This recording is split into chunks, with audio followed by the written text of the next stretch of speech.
back inside the Schomberg Center in Harlem, New York for the final panel.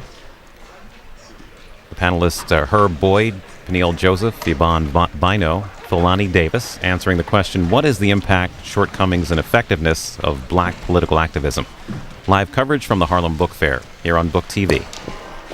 And folks, our final panel of the day is entitled From Black Power to Hip Hop, the Evolution of Grassroots Political Thought. Please welcome our moderator, publisher of Amber Communications, Tony Rose. Thank you very much.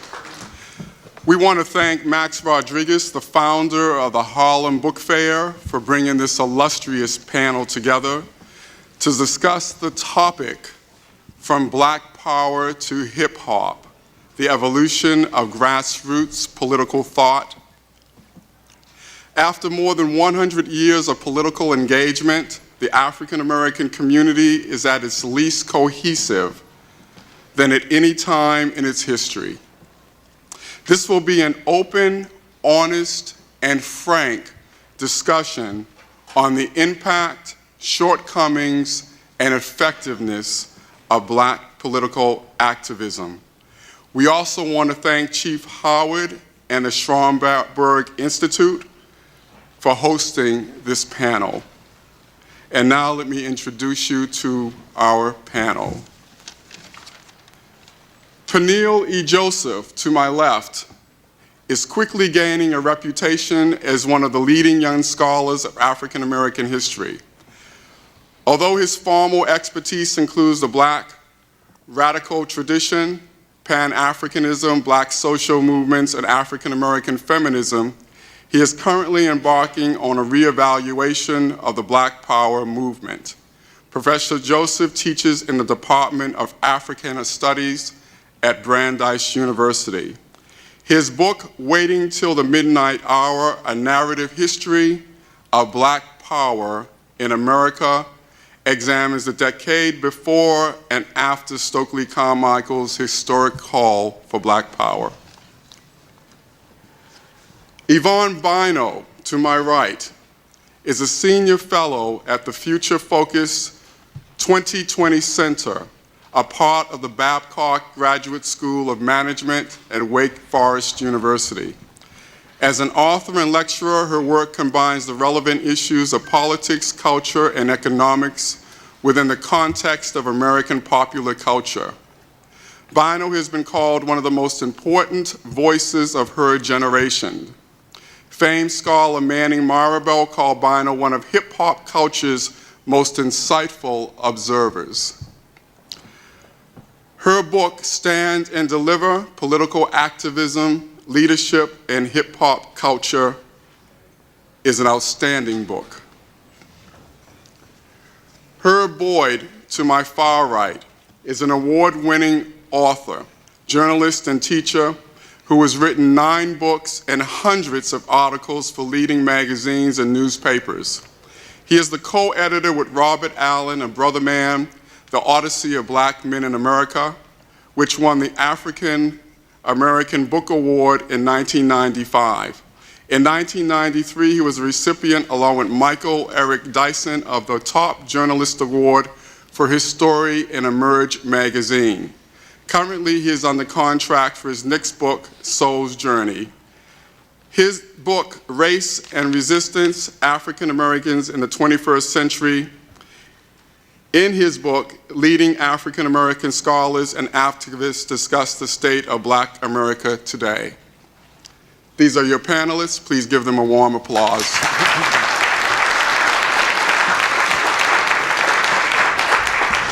Where is black activism?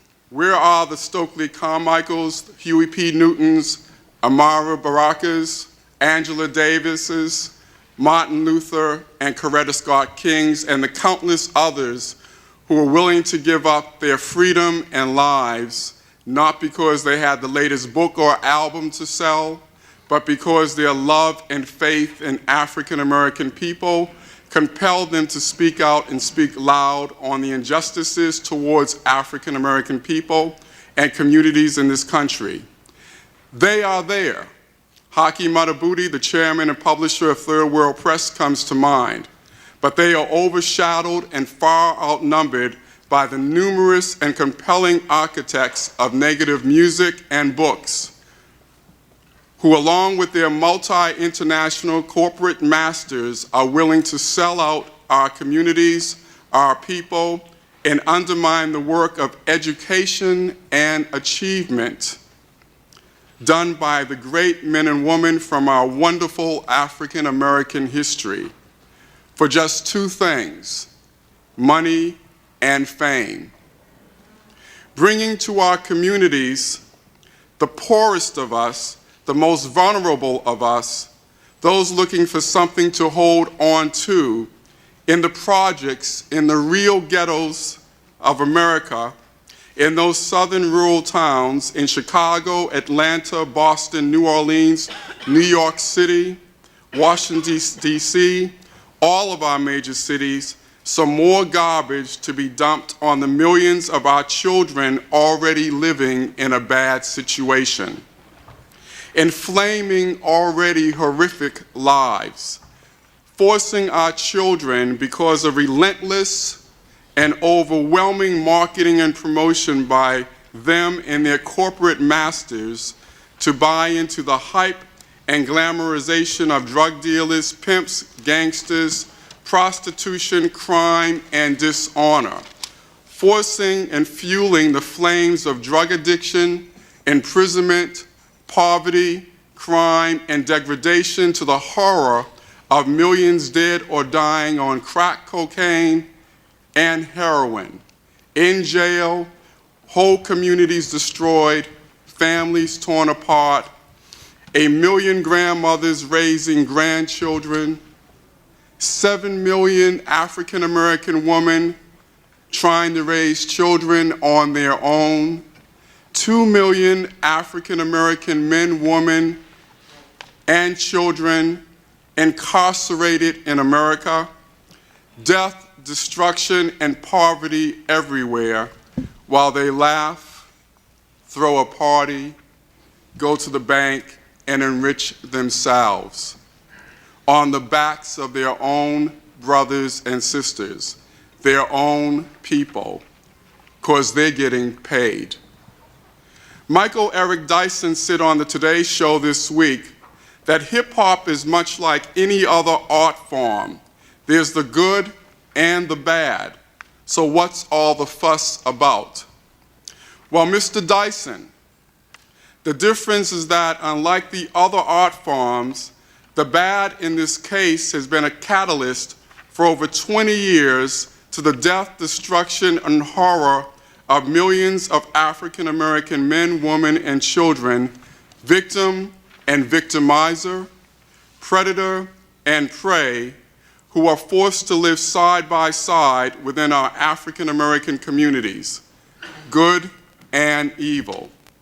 The millions who believe in the hype and glamorization of selling drugs and carrying a gun and doing crime will give them the same type of glory and power, just like the music and books say, and the millions who don't believe the hype and know that the real drug dealers and gangsters end up dead in jail or live short, meaningless lives. What we are going to do here today, tonight, is pretend that we are real political activists who care about the needs of the tens of millions of African Americans living in poverty, living in a bad situation in America. The first question goes to Ms. Yvonne Bino, author of Stand and Deliver, Political Activism, Leadership, and Hip-Hop Culture.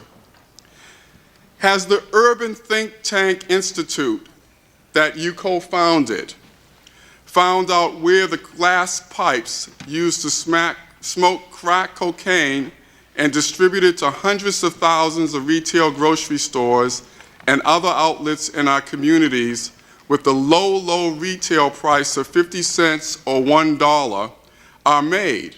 And who is distributing them to these outlets? Or do they arrive in these community stores by magic? and by the glamorization of ex-crack cocaine, drug dealers, rappers like Jay-Z and 50 Cent, and the books and music glamorizing drug dealers, does this help to sell more of these glass pipes in our communities? Wow.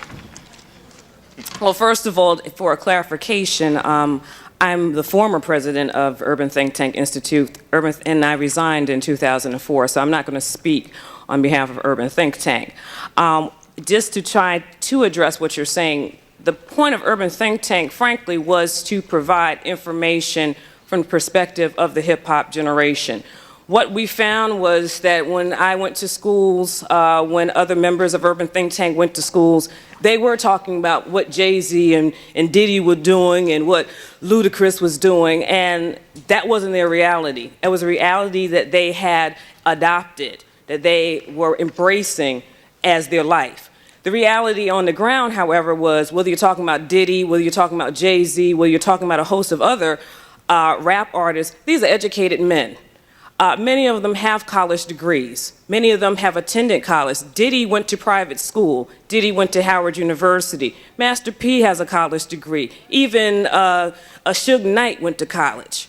But they'll press to the youth, well, you know, we're keeping it real. They speak English, the King's English, when it suits their purposes, and then they'll come on this hood and keep it real. And our point was, it's about embracing your identity as an educated, thinking person. Get the information, not the hearsay, not read a pamphlet, not get what somebody on the block said. Get the real information so that you have the ability to make the choices that you need for your own life. And that was the point. We went into the communities. We had online information. We wrote books. We wrote materials that were accessible to the average person. I started out in the entertainment industry. My first introduction was with a newsletter called Full Disclosure, The Business of Hip Hop. It was about legal and business. Anybody of any literacy level could pick it up, because this is about education. On an earlier panel, they talked about challenges. How do you get from there to here? And we keep missing that point in our dialogue. And I'm not trying to step away from your question, but if the Messiah came tomorrow to raise us up out of this oppression, half of us wouldn't be qualified. That's the reality. I currently live outside of Washington, D.C. A third of the people are illiterate. A third. So we can talk about poor education, we can talk about a lot of things, but we have to be willing to draw the line sometime between what is our personal responsibility and what's the institutional racism. And I think sometimes it's easier to shift that. And part of our responsibility as educated people, people who are looking to raise up, is to take some of that responsibility in hand. Keep accountability where it needs to be, but sometimes that's on us. So the answer is no, we don't know who makes the glass pipes that are distributed to all the grocery stores, hundreds of thousands across the United States, to our children and young men and women. Well, if you're asking me the answer, I don't have that answer. Thank you. The next question is for Peniel E. Joseph, author of Waiting Till the Midnight Hour, A Narrative History of Black Power in America. The new and more visible and vocal African-American political activists seems to be those who have a new book, television, or radio program they are promoting while the masses pay for their rhetoric. Thus, they are a for-hire activist. How does this type of activist stand up against Stokely Carmichael, Huey Newton, Angela Davis, or Malcolm X? Okay, provocative question. One, let's put it into a context in terms of contemporary public intellectuals versus political activists, especially of the post-war generation, which you've alluded to twice. When we think about post-World War II American history, one of the things we never think about is the way in which black radical activists transformed American democracy. And by black radical activists, I mean people like Paul Robeson. The 1930s and the 1940s witnessed the freedom surge across the United States, from Harlem to industrial shop floors of Detroit, Michigan, to Dixie's cradle of Birmingham, Alabama, out west to post-war boom towns in Oakland, Los Angeles, San Francisco. When we think about that post-war generation, Robeson represents really the cosmopolitan, radical, intellectual, political mobilizer of the 1930s and 1940s. Robeson argued broadly for radical self-determination for black people and all people globally. By the 1950s, Robeson is going to be a victim of the Cold War, is going to be denied the right to travel, and really is going to be placed on the margins of black political activism, but we can never forget Robeson. Alongside of Robeson was a great public intellectual who, by the 1940s, was actually in his 70s, William Edward Burghardt Du Bois.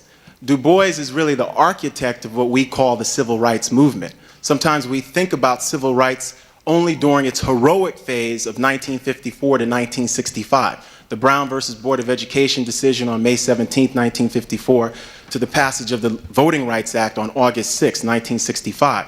But when we think about Du Bois, born in 1868, passed away August 28, 1963, it's Du Bois who is one of the founders of the NAACP and who's both a public intellectual and an intellectual propagandist, but in the best way, arguing that black people were actual human beings and using social science to do what? To leverage a quest for radical democracy in the United States. By the time we get to the post-war era and the aftermath of Paul Robeson, Malcolm X becomes the bridge. He becomes a common denominator between two generations of black political activists. One is the Robeson generation that's marginalized during the Cold War. The other is a young and upcoming generation, activists like Julian Mayfield, Leroy Jones, Maya Angelou, and Lorraine Hansberry. What's interesting about Malcolm X is that we only look at Malcolm in our contemporary era as an icon. The Spike Lee film in 1992 did not turn Malcolm into a three-dimensional human being. It didn't turn him into the grassroots organizer on Harlem streets that he was. He comes to Harlem in 1954 and becomes head of Muslim Mosque number 7 on West 116th Street. But Malcolm is doing what? He's actually challenging and confronting democracy's jagged edges of poverty, institutional racism, police brutality, social, political, and psychological ills that are befalling African Americans. By the time we look at Malcolm X in the late 1950s and early 1960s, Malcolm is presiding over a coalition of black power activists who actually have a parallel movement that has no name that's existing alongside of that heroic civil rights movement. Stokely Carmichael, who you alluded to, and some of us know him as Kwame Ture, on June 16, 1966 in Greenwood, Mississippi, Stokely Carmichael is going to give name to a movement that had already existed and obviously goes back to Marcus Garvey, Martin Delany, Frederick Douglass. What Carmichael did, though, and we're going to seg from Carmichael to contemporary public intellectuals, Stokely Carmichael was a political activist. Stokely Carmichael was born June 29, 1941 in Port of Spain, Trinidad, and actually comes to the United States at 10 years old in 1952. He goes to Bronx Science, graduates in 1960, and between 1960 and 1966, Stokely Carmichael is one of the few Americans of any color who actually bleeds for American democracy. Because there's not only the Vietnam War fought in the 1960s, there's a domestic civil war for actual genuine democracy. And only a few citizens are willing to put their bodies on the line. Stokely Carmichael's arrested 27 times between 1960 and 1966 and spends 5 weeks in Parchman Farm, the worst prison farm in the state of Mississippi, in the spring of 1961 after taking final exams at Howard University. So Stokely Carmichael wasn't a political activist who was part-time. He was a full-time political activist, a student and an intellectual. Now, when we seg to the contemporary period that we're in an unusual period. We're in a period where, in a way, musicians, and Tony alluded to hip-hop stars, and at times public intellectuals, are filling, in an uneven way, the gap left by a kind of lacuna of black political activism. Certainly, there's Harold Washington in '83, '87. There's the Jesse Jackson runs in '84 and '88. There's grassroots activism taking place all over the country, but we don't have the same kind of milieu in the 1990s and in the 21st century as we did in the Mr. 1960s and 70s. Why is that? Why aren't there any real political activists? Is it because everybody's looking to get paid today? For instance, Martin Luther King and Malcolm X, none of these people made any money while alive. No, certainly not. I think one of the things that we've seen in the post-civil rights, post-Black Power era, because no one's going to tell you it's also a post-Black Power era, is the decline of a kind of black political activism that was able to mobilize large numbers of African Americans. Now, this doesn't mean there's no political activists, because there's grassroots political activists and organizers full-time from Harlem to Oakland, and we know that. So one of the things we have to remember is that there might not be the kind of activists like a Stokely Carmichael, Angela Davis, Huey P. Newton, Fannie Lou Hamer that has that kind of national attention, but it doesn't mean that we don't have contemporary activists in that mold, and we have to remember that. But what we do have to acknowledge and to be real about is that celebrities have hijacked activism. We certainly do have people on the ground in every community across this country who are doing the work, but they cannot get on CNN. They probably won't get on C-SPAN. They won't be on your national news. Absolutely. Diddy can get on there. Russell Simmons can get on there, and they can put forth a platform, whether it's good, bad, or indifferent.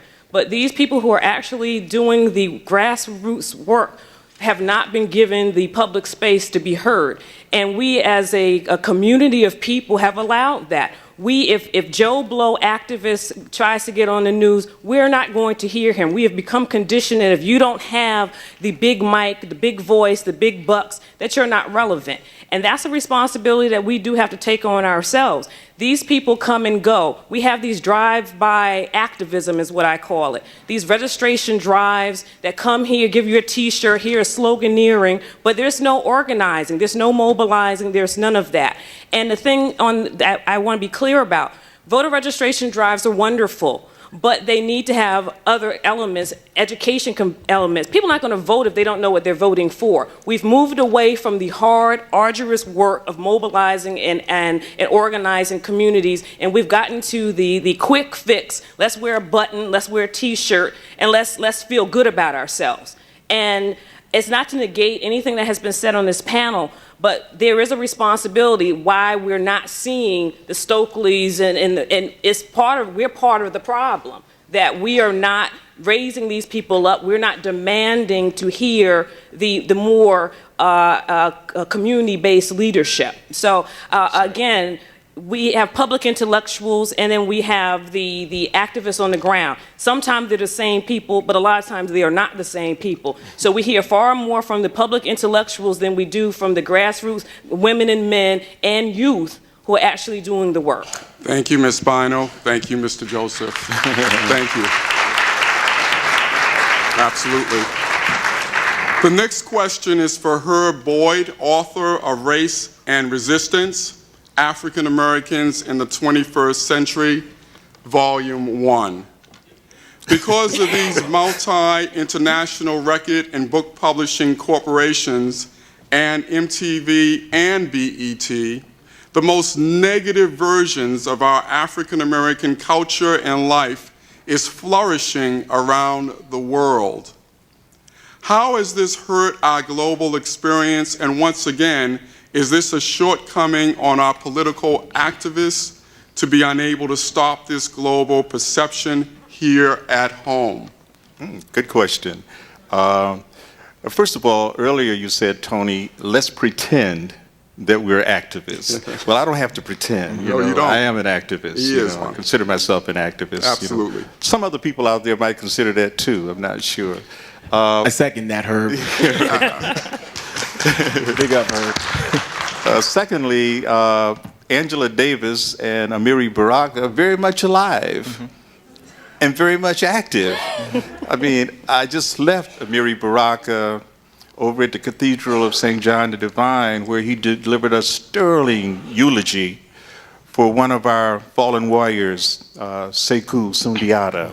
Mr. Boyd, as Ms. Bynum was saying, though, why don't we see Mr. Baraka or Angela Davis more on CNN and those other national and international outlets giving our story the truth the right way? I think, Yvonne pointed it out very well. The problem there is the media attention. If you don't get the media attention, it's like you don't even exist. I mean, people look at television and that become their basis for reality in terms of what's happening out there in the world. I can appear on television one time and suddenly I exist. But I've been working at the Amsterdam News for more than 20 years. I've been on WBAI and LIB, BLS, WWRL, on those radio shows constantly talking about issues and everything. But the moment you make it on television, that's where it is. And we understood that when you go back to look at the Black Panther Party, in terms of being bold and audacious. Peniel, when they grabbed those guns and went into the state capitol in Sacramento, they shook them up. Suddenly people paid attention to them. Otherwise, they were having their little rallies and what have you in the community, and nobody was paying any attention at all. But once you make that bold, audacious move, suddenly you get their ear, you get their eye, you get their attention. We have a number of activists in this community in Harlem. I'm very proud to say that 2 of them are right here in the audience. Ron Daniels has been out there for years, and continues. Florence Rice, who has been like a consumer activist. I mean, these are some of the people that I cover, weekly, daily, who are doing things out there that I never see CNN, that I never see, the New York Post or the Daily News or the New York Times. They are not there. There's no interest at all for these particular, as Yvonne pointed out, the small activism that goes on. The continuum is there. I mean, people talk about breaking up history and put it in various compartments as they do in the music industry. I mean, you can't do that. I see an African continuum, and you can compartmentalize it all you want to. But there's a continuum, as Peniel pointed out, going all the way back to the 1920s. If you want to go back, we can take it back to the Negro Convention movement. We can take it back to the slave uprising. We can take it back to the mutinies on these slave ships, because we've had African-American expression through resistance. That has never been popularized. That has never been taught in our school systems. We need to have that kind of curriculum. People need to understand exactly the sacrifices we've made as a people. We have to begin to inculcate a certain kind of historical recognition. I mean, this amnesia is so great in the society. Historical amnesia, from one generation to another. We have to kind of start all over again. And it should not be necessary. I mean, people talk about this generation has given up on the previous generation. Well, I think that we do have, I'm encouraged all the time in my students. I teach at the City College as well as the College of New Rochelle, and I have a number of students coming through there that give me every inspiration and encouragement that they're alive and well and willing to do something. They need some guidance. They need some leadership. They need role models, people to stand up there. Once upon a time, when I was a student out there, we were the most radical things on campus. I mean, we took over the classrooms. Back in the 1960s, we went in there and demanded black studies. Now, I'm the most radical person in the classroom. I'm trying to get my students, to understand the legacy of struggle that we have. It's a tremendous task. But so I'm encouraged also having Yvonne and Peniel, because they represent, as far as understanding, exemplify, the kind of scholarship, the kind of devotion and dedication to our history, to our struggle, and passing it on to the next generation. Thank you, Mr. Bynum. Wonderful. Mr. Boyd. The next question is for Yvonne Bynum. The incarceration rate is higher than ever in our African American communities. The unemployment rate is higher than ever. The crime rate is higher than ever. The drug and alcohol rate of addiction is higher than ever.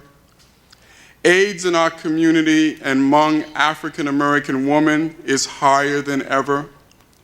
The teen birth rate is higher than ever. Poverty in our communities is higher than ever.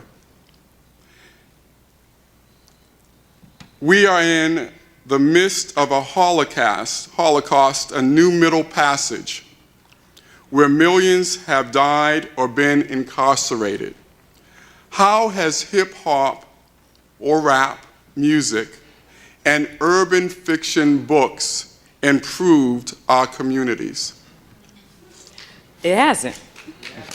And to be honest, you know, my particular stance on hip-hop is that we also should be critical. We should be critical of all popular culture, be that rock, you know, rap, whatever have you. I think, however, the problem I always have with those type of questions is that we have to deal with the underlying causes. Why are all the things that you cited in existence? And I'm going to just quote Grace Lee Boggs. She was on Democracy Now! The other day with Amiri Baraka talking about the Watts riots, the 40th anniversary. And I'm going to hopefully get her quote right. She says, society does not know what to do with young people, what perspective, what vision to offer them. All we do is criminalize them. For the 21st century, cities have to figure out how to train and prepare young people to educate this new population for the global economy. And her perspective, which one I thought was brilliant, was the fact that we're in a different time and age, and we're still acting like this is the 19th century, not the 20th century. As things move forward, as we become more industrialized, computerized, information is the currency, we have people who are just totally out the loop.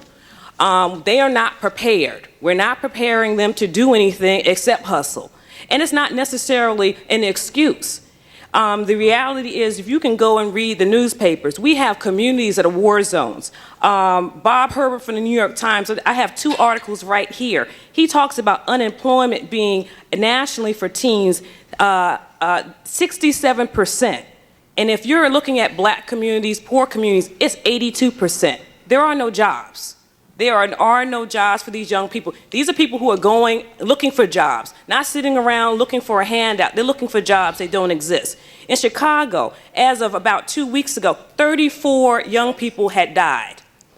Public school age children, 13 years old, 12, shot. They're living in a war zone. So when we start talking about rap and hip hop, that's a problem. But these are more of the problems that we're not dealing with. These stories don't get told. We're not dealing with them. We're shoving them under the rug. We're allowing politicians to shove the rug. And we're also continuing to listen to these vote or die kind of sloganeering, and we're not getting to the point. Institution buildings, we talked about that on some of the other panels. I was listening. There's no Highlander Institute. There's none of those entities that will help train. We don't have citizenship schools. There are no freedom schools.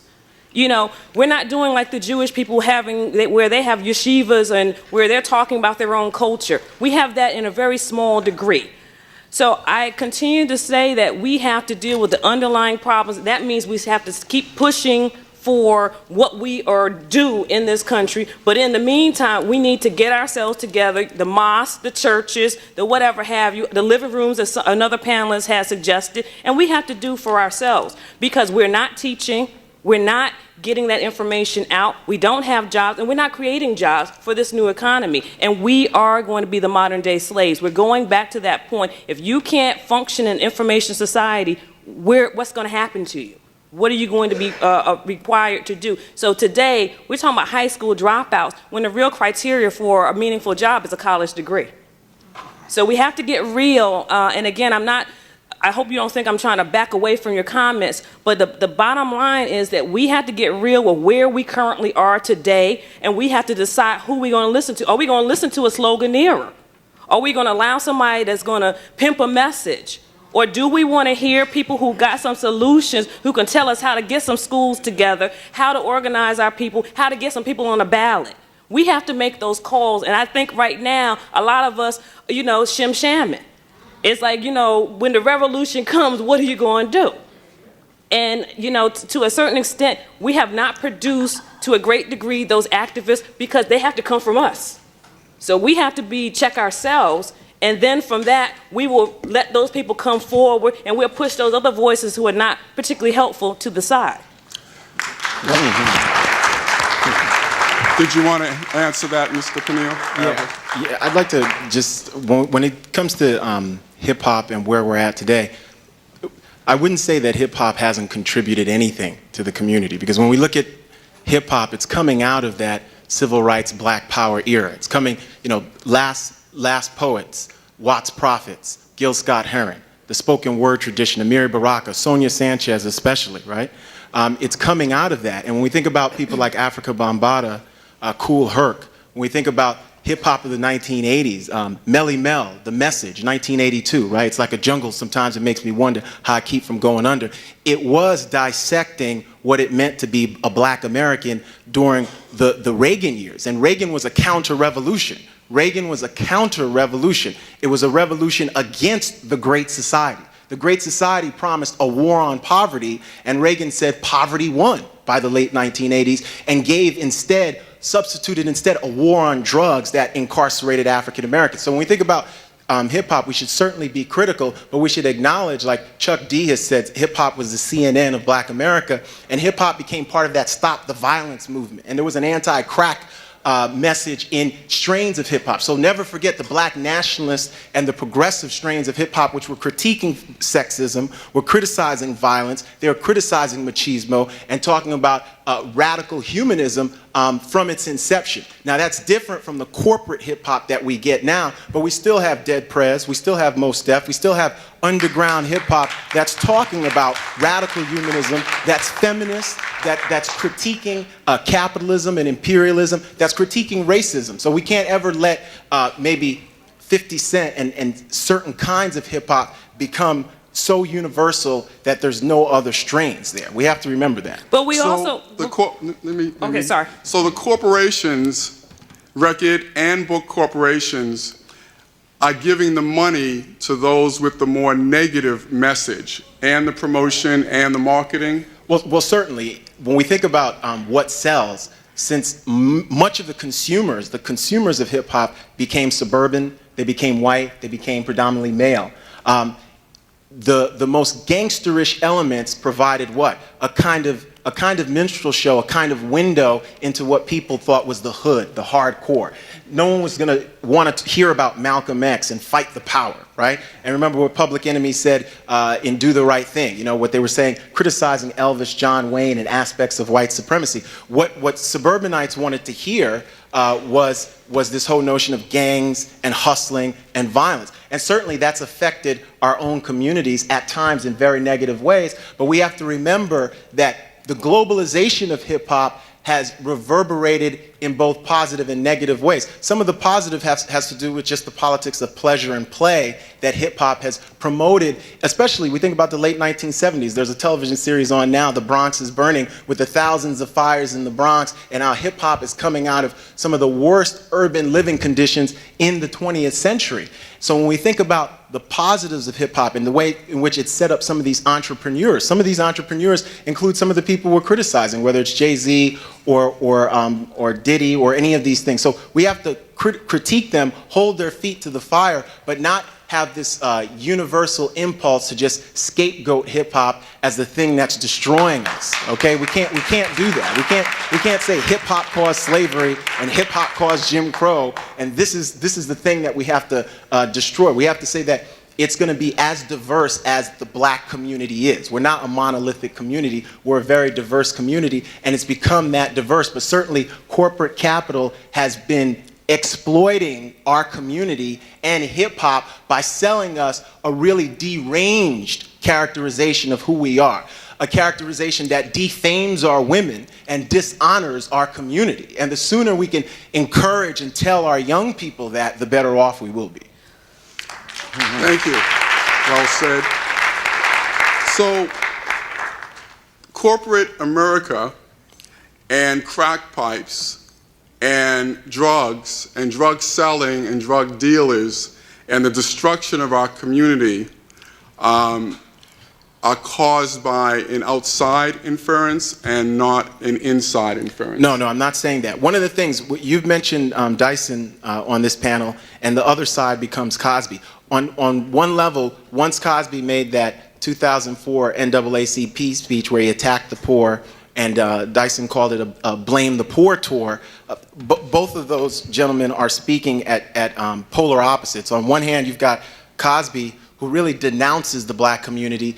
He imagines a world where the civil rights movement accomplished everything it needed to, and poor black mothers become demonized, and they're to blame for the failure of the community to live up to its end of the deal. Juan Williams is of that camp as well. On the other side, you've got Dyson, who in a way presents a stirring defense, but at times it's such a broad brush, there's no criticism internally of our community. When we think about internal and external, again, it's always both. It's always both. On one level, institutional racism, is it real? Obviously. When we think about the prison industrial complex, when we think about unemployment, when we think about all these negative social economic indicators. At the same time, and this is what the Black Power movement argued for, self-determination. Self-determination. We have to come up with solutions to our own problems, and we have to stay away from negative social influences, social and political influences, when we know that they're damaging and demeaning to our young black women and our young black men. So can we do a better job? Obviously, but we can't do a better job without explaining and articulating to the community the forces that we're up against both externally and internally. It's always a external and internal. It's a dialectic. It's always a relationship that's in conversation with each other. And we have people who are public intellectuals or who get a lot of public play either saying that the community is 100% dysfunctional and pathological, and we're just a bunch of lazy, good-for-nothing whiners, and another that just does such a whole-scale defense, and it's good-natured, but doesn't have an incisive critique of where we need to go from here. Thank you, Mr. Joseph. The next question is for Tony, Herb Boyd. I think what he does is that he puts it in a larger picture context, and we have to look at the macrocosm. You have to look at white supremacy. You have to look at patriarchy. You got to look at the insidious, invidious, avaricious greed of corporate capitalism. You got to look at the subsequent imperialism. All of that has to be taken into context before you can have some kind of geopolitical analysis, to understand exactly the strife, the situation we place, which is, of course, perpetual from one generation to another. So we begin to look and say, what, in fact, has worked out there for us? Systematically, we have not done an analysis from one generation to another. We haven't summarized what happened in the 60s yet. I think what Pennell has done in looking at the Black Power movement is a step in that direction. What the hell happened? What happened in the 60s? That's the question. What happened? I mean, where are the strengths and the weaknesses of that struggle? What can we grab from out of that particular movement that is precious that we can put into application right now? A young man in our community who decides to become a drug dealer, what is his motivation? No job. He's no education, poor, survival, all those necessary things. But at the end of the day, he becomes a victimizer of the poor and his own people in his own environment, strings them out, and causes their destruction of their families. He goes to jail, they go to jail, everybody goes to jail. So where does it end? I think it's well, that's the next question. Hold tight, Tony. The next question. Hold tight, Tony. Hold tight. The next question is for. I'm going to give you this you're question. You're going to leave us with a gloom and doom report. Have you noticed? Have you noticed that the most visible and vocal of the new African American political activists do not come from the streets, the projects, or the real ghettos of America? And that most of those that sell a negative and glamorized version of our inner cities do not themselves come from the inner city, but from upper and middle class homes. Please let us know your thoughts about this, and how can these people help, or are they hurting our communities? I'm going to jump in. I think that we have to look at this in two different ways. I think that the fruits of the civil rights movement have produced these people. They produce people with higher incomes, more education, more opportunities, more access to opportunities. That being said, they can't be the beginning and end all of the conversation. If we look back at our history, that is perhaps the model that we have followed. The middle class has been in the leadership position. They have led the masses. And that has been the model that we have, frankly, not moved away from. Now, in terms of talking about who should lead, I don't think it's an either-or game. I think that depending on the situation, that's who we need to figure out who we need to follow. I don't know that if I'm living in Harlem that I need to talk about certain things with somebody who is not of that community. However, someone from outside the community may have talent, skills, or education that can help forward what I need to get done. So again, I think that we have to be clear that somebody from the outside has value, but we have to be, or the community itself has to determine what that value is and do we want it at that particular time. But I gotta go back to something you said earlier. I think when we start talking about hip hop too, 2 points. We can't rest on old laurels. I mean, the bottom line is when we start talking about PE and some of these other groups from that era, that was 20 years ago. And certainly we have the Coup, we have Dead Prez, we have a host of people, but yet again, they don't get airplay. When we look at the type of rap artist that is being produced by corporate America, it is very different from the Chuck D's of that era. Chuck D couldn't get a deal probably today. He's too educated, he has too much to say, and he's not watering down a message to fit the masses. So again, you're right, it is a diversity of messages that are out there, but the predominant message is the cooning, is the buffooning that will sell. And we have to be clear too, that the death of PE and conscious rap wasn't white people. It was black journalists who said, this is tired, we need to move on, and we're past that. And that helped to set a foundation for the other stuff that came in the door. So we need to be clear that, again, this is not an either-or game, but it is responsibility on the part of the artist, but it's also a bigger structure that when people decide they want to play for those big dollars or perceived big dollars, they're going to do what the company man says they're going to do. So if that's cooning, they're going to coon. If that was yodeling tomorrow, they start yodeling. So I mean, that's just the reality. Thank you, Ms. Bino. Did you want to add to that, Mr. Joseph? Yeah. Well, just the whole notion of leadership in our community. Remember, certainly aspects of the civil rights movement were middle class, but really robust aspects of post-war African-American political activism have been working class and people from the grassroots. Malcolm X was not middle class. When we think about what SNCC did in the South, Stokely Carmichael and different activists, certainly Fannie Lou Hamer, who rivetingly told the U.S. Senate, "Is this America?" in 1964 at poverty hearings, was not middle class, from Ruleville, Mississippi, and a sharecropper. So Huey P. Newton was not middle class, and the Black Panthers. So when we think about black leadership, we have to remember that it's not just this whole notion of sort of a middle class leading the masses. It's really, we're going to see a diverse group of activists, and many are from the working class or the grassroots who become in these leadership positions. The question was that those that sell a negative and glamorized version of our inner cities do not themselves come from the inner city, but from upper and middle class homes. Mr. Boyd? What's the question, Tony? No, look at, I'm saying I'll this give you a new question. No. I don't need a question. Let's pick up on some of the things that's been said already here, should be said, and at least emphasized. This kind of negativity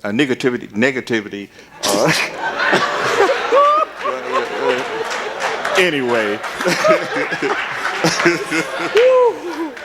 I mean, it cries out, it begs for an analysis. You know, we have to kind of like stop things. We got to freeze this here matter in motion, you know, like some of the social scientists do, and truly examine this. Because we just flying, you know, from one thing to another. You know, you don't have time, I mean, to even stop and gather your ideas about what's going on out there in the world. I mean, one of the concerns I have always had, you know, about looking at American history, you know, it's a very, very dynamic, you know, ever-flowing. It's changing so fast. African-American culture is so dynamic. And we have an hour and 15 minutes. Yes, indeed, you know. But I'm trying to say, a whole hour and 15 minutes to dissect. Tony, in terms to understand exactly where we are as a people. Absolutely. Okay, that's all I'm crying out for, is that we just take a little time and see exactly where we are. You know, where are we?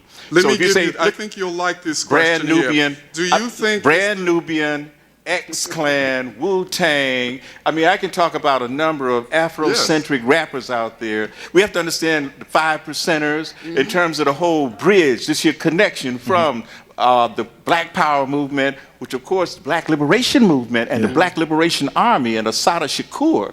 We cannot forget those elements of it, which of course is a bridge from the Black Power movement into hip hop. We have to understand that perfectly. there are still millions of African American men, women, and children dead in jail and dying right now in front of you, right now.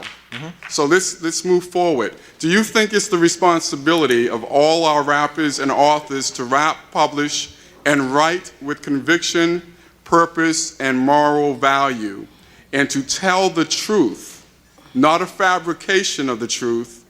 And is it the responsibility of our political activists to see that these morals and values are enforced, Mr. Boyd? Oh, indeed. I believe that we certainly have to do that. One of the things you recognize out there is that we're becoming more and more a literate community, despite all the figures you hear.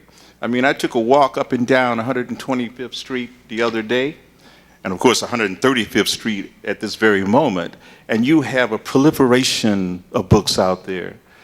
I mean, all of these, some first-time publishers, maybe never a second-time publisher, right?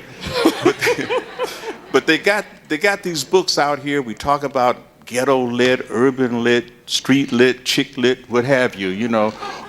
But I think we are reading. I know when I was a kid, you know, I had these comic books and say, oh, come on. But that was a part of process. Just like revolution, Florence, is a process. You know, it's these steps that you take one by one. So they're reading the funny pages, so they're reading comic books, so they're reading. So we get them to shift it around and put something else in their hands. So these rappers are writing. They're writing.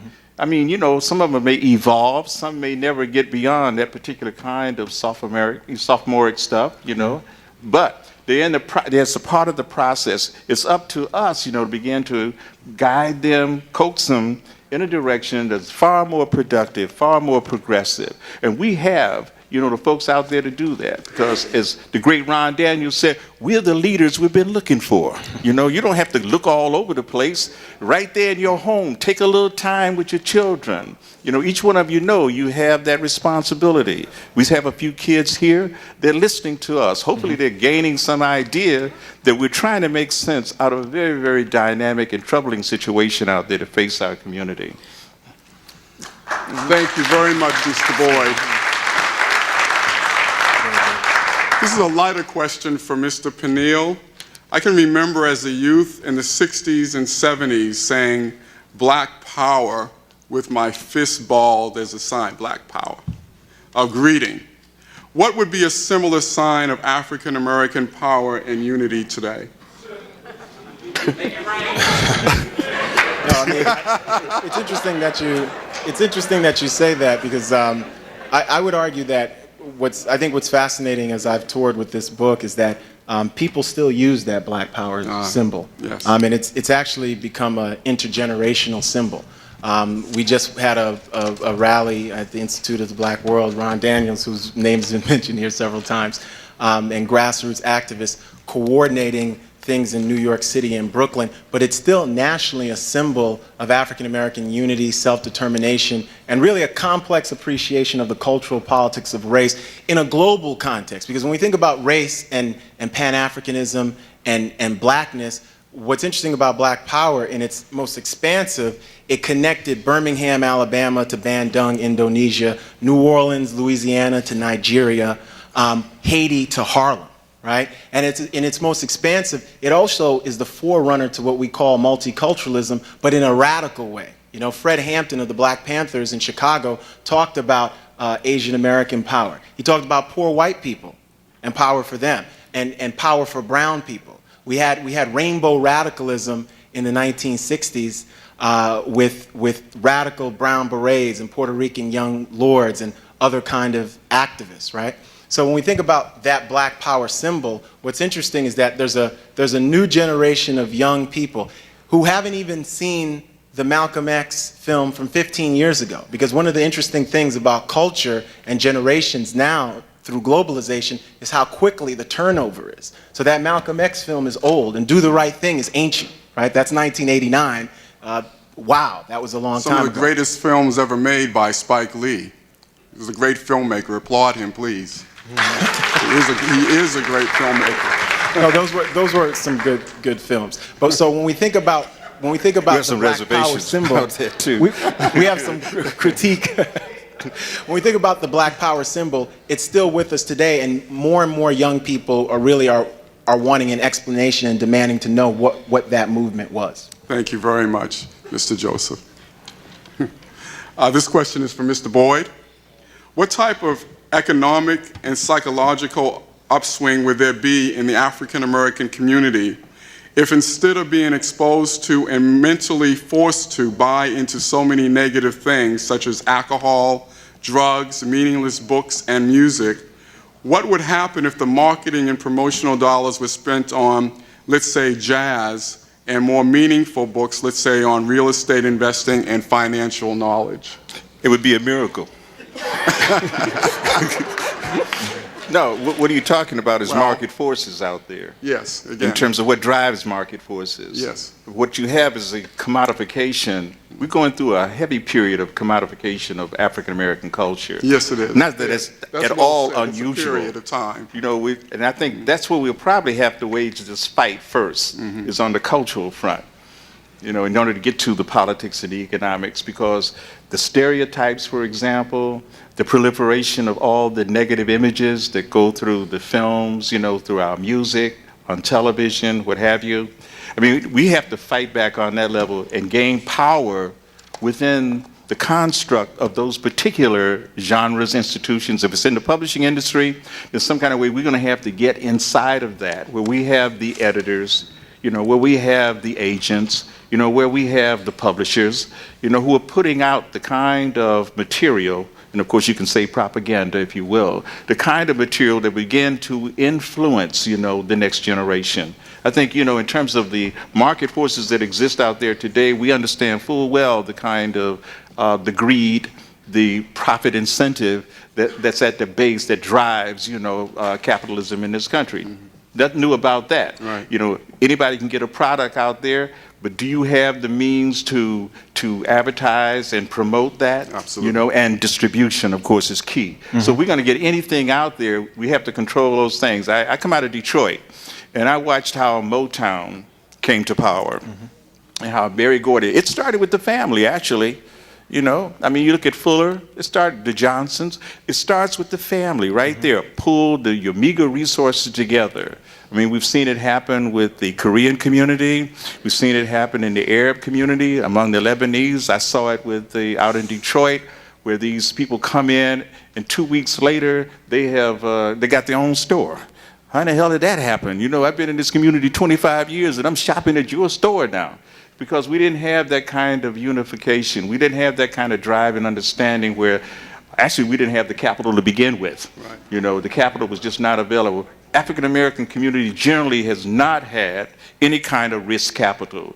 You know, we have survived from one paycheck to another if we were that lucky, you know. But so it's always been a struggle in terms of amassing the capital in order to do anything at all about changing the existing market forces in this country. Thank you very much, Mr. Boyd. This question is for Yvonne. After the Don Imus incident, where he said that he was only repeating what he said, we called each other through our books and music. I seem to recall the outcry from our political activists that was made immediately afterwards, that we would go after our own perpetrators of our negative image. What has been done by our African American political activists in the aftermath of the Imus controversy to repel and stop these perpetrators? I'm not aware that a whole lot was done one way or the other. I know that there was a lot of lip service paid to the Don Imus incident. From what I gather, he will be back on the air soon in New York. So anyone who has been paying attention knew that that was bound to happen. The bottom line here is not so much what he said, but the fact that he's had a long history of saying it. He has slurred black people, Latinos, women, gays, the whole 9 yards. So it's not to say that this incident was unimportant, but the ire should have been long-standing. And it's not just him. There's a whole host of people who are using the public airwaves that we finance to denigrate us. So until we get serious, and also to decide in terms of the public space what is acceptable and what is not, we're going to continue to have these dialogues, because white people will continue to use these words against us, particularly when they can hear it every day from our mouths and from our media. Mr. Joseph, did you have something to add to that? Well, I think in terms of the N-word, and there's a new book that had come out about the N-word a few months ago, I think that what we have to explain to a contemporary generation is how that word is rooted in slavery and degradation, right? And I think sometimes I even hear intellectuals calling each other that, and sort of saying that, you know, they're using it as a term of affirmation because they actually even grew up where people use it as a term of affirmation. But really, the genie has been let out of the bottle there, okay, because of hip-hop, because of rap music, because of globalization. So we really can't afford to use that term anymore. We see, you just get out of school, our public school kids get out of school at 3 p.m. If you're on any subway or any bus across America, all you hear is the N-word. And you hear a bunch of Spanish kids saying it too, and now Asian kids and white kids saying it too. So certainly I think that as a politics of self-determination, Malcolm X never called himself that. Dr. King didn't call themselves that. So, a final thought. In order to help our children who have less to help those who live day to day in a never-ending struggle, we cannot and must not throw more garbage, more meaningless crap on our communities. We must begin by pulling off the drug dealers and the real criminals so that our communities can breathe with life and prosperity. We must let our children know that the real drug dealer, the real criminals, end up dead or in jail and have short, meaningless lives. And to know the difference between a real activist and somebody who just wants to take some more money from you that you don't really have to give. My suggested reading for everyone and anyone who wants to know the truth about America and our unique African American history in America, that book is Before the Mayflower, A History of Black America by former Ebony magazine executive editor Lerone Bennett and published by the nation's longest-lasting African-American publisher, the Johnson Publishing Company. And for anybody in the community who wants to know how to invest in real estate, learn more about money and finances, or how to buy a home or start a business, please go to www.amberbooks.com, where you can buy books that can help you and not hurt you. Thank you very much. We appreciate your being here. God bless you.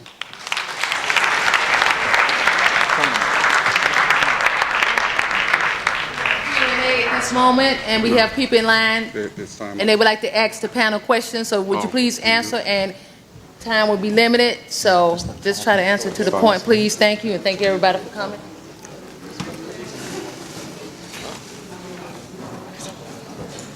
All right. Yes, please. I think as a people we have forgotten a lot about what the last poets have said.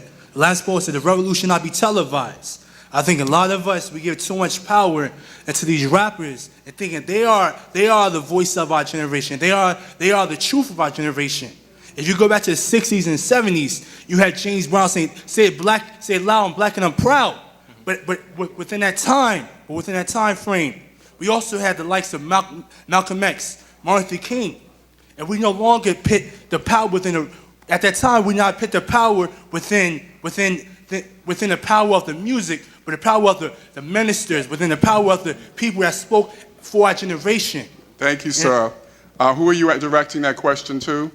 I'm to the whole panel, because the whole thing about it is that. Ms. the whole Boyd, thing would you about we like have to answer that question? Yeah, it's a very good Mr. question. Boyd? It's a generational thing.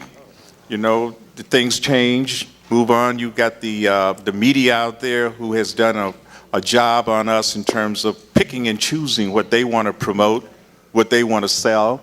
You know, we have to make determinations ourselves as consumers. You know, you have that power in your pocket to determine how you spend your money and the programs you want to watch. You have to be more of an activist community and voice your own, make your voice heard against all these other voices, okay? Thank you, Mr. Boyd. Next question, and who are you directing it to? Herb Boyd. My question concerns two symbols. One of the symbols is Herb Boyd himself, and the other symbol is M. Malefi K. Asante Jr., who is working on a book called Post-Hip Hop Generation, a 24-year-old scholar, a professor at Morgan, and also a filmmaker. And what he do is, at 24 years of age, talk about hip-hop do not speak for his generation, that it's violence-centered, that it's anti the elders and the ancestry, that it's insipid materialism, that it's so on and so on. So these people are thousands of them. Today's panel should have been somewhere represented by the post-hip-hop generation that is happening from Black Power. Because Mr. Herb Boyd raised the question of patriarchy. It got to go back to patriarchy. Anytime there's a nation that have founding fathers but not founding mothers. Thank you, sir. We need to have Mr. Boyd answer this question. He raised it, Mr. Boyd. Patriarchy. Before the patriarchy system, we'll have our freedom. Thank you, Shaka. Certainly patriarchy is just one of the components. You have to deal with institutional racism. We mentioned that earlier. You got to talk about white supremacy. You got to talk about racism in general. You got to talk about the corporate capitalism, the greed and the avaricious greed of corporate capitalism. You have to talk about the subsequent imperialism. So all these things have to be taken together. You can isolate them and go at them one at a time. Possibly you can bring about some kind of minimal change there, but still the big picture looms. You know, how do we mass analysis to deal with the overall poverty situation that we have in this country? You know, we have a number of, the health crisis, which I feel is really the new civil rights, struggle. We have to deal, if you're not eating healthy, if you're not living healthy, you're not going to have a well community. A well community cannot be employed, cannot be educated, cannot be given the kind of leadership position out there. We're going to have to get healthy as a community, because every one of the misery index out there, we're suffering disproportionately, our young people and our senior citizens. Thank you, Mr. Boyd. Next question, please, and who are you directing it to? I'm directing it to whoever wants to answer it. Thank you. Okay. So my question is, when you look at our community right now, most people kind of feel isolated. I talk to my grandparents and my parents, they talk about community. Even when they talk about being poor, they talked about it in the context of a community. Today, it seems like most of us think we're poor on our own. We have to make it on our own. And that's even reflected in hip hop. That's capitalism kind of fuels that feeling of isolation and that feeling that in order to make it, you have to do it to the detriment of the larger society. And when you talk about hip hop as music, we're talking about it in America. And we seem to forget that on a global scale, it actually is still a tool for social change. It's actually the fuel of lots of youth movements throughout the world. So I would like for you all to talk about, I'm getting there. I would like for you all to talk about isolation and how capitalism fuels, our situation in this country, and why we seem to think that it's okay for us to operate as if we don't exist in a global world. Ms. Spinell? Well, because we live in a context where we don't worry about the rest of the world. Had it not been for 9/11, most of us wouldn't even have paid much attention to the Middle East. We have a very U.S.-centric idea. Certainly in past eras, and I'm not saying that everyone, but that has been a context that most Americans have developed their ideologies, political, cultural, and otherwise. So when you talk about rap and hip hop, the commercial elements are hyper-capitalist. They are the original, I pulled myself up by my bootstraps, y'all need to do the same. So they have fed into that same idea about capitalism not being community. It's about me getting mine now, and if it's at your expense, so what? So to me, when we start talking about elements of culture, it goes back to the same thing. We're going to have to look at the elements that support the community building, that support the message that Are there we're any not models? Are there any models that you all can point to? Well, I think some of the people that we brought up, the coup, Dead Prez, I think we have to get away from what's on the Hot 97s of the country and go to the internet, go to some of the other independent artists, even Lupe Fiasco. Listen to some of those lyrics. Listen to some of those people. So again, I think that hip-hop is diverse. It has the good, it has the bad, but we as a consumer, as Herb said, we're going to have to figure out what works best for us and for our communities. Thank you. We have time for one more question. I'm sorry. We have to go to the next question, please. I'm I just just want gonna, to plug my no, go Excuse ahead. me one second. Mr. Tony Rose, this is directed to you. I wanted to commend Mr. Herb Boyd, Ms. Bynum, and this gentleman, and Mr. Rose, who is my publisher of a book that if you buy, it's called Literary Divas, will help your young children acquire mentors that will lead them in the right direction. When we have mentors, the hip-hop community can't go wrong, because we're teaching them about people who count, like Maya Angelou. So since this is a conclusive question, I just wanted everyone to stand and give a round of applause to these 4 people who made it possible for this panel on this day. Thank you so much, Heather Covington, one of our more famous and notable authors out of Bronx, New York. Ladies and gentlemen, thank you, and God bless.